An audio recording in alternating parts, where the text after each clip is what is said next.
Yang culture. Siapa bilang corned beef tak boleh buat sandwich? Bos, kau dia makan roti. Kau.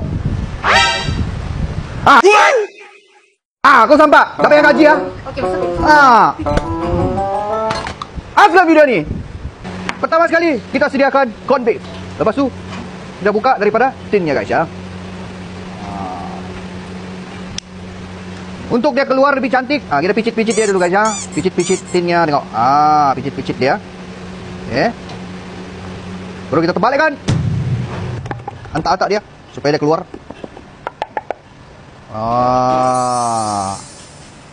Lepas tu kita baringkan dia pelan-pelan. Kita potong. Slice.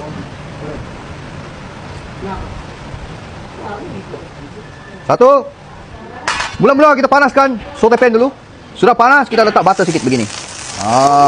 Nampak. Okey, kita letak butter. Lepas tu kita masakkan corned beef begini guys.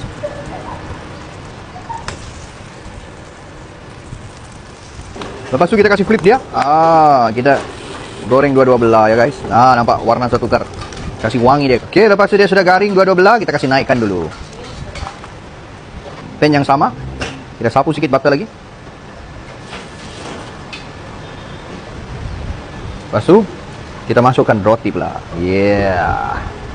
Lepas tu kita terbalikkan lagi sekali.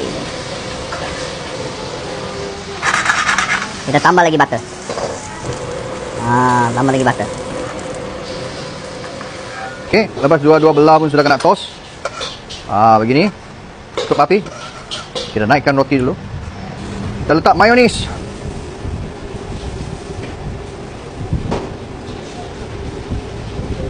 Letak sedikit chicken floss guys ya.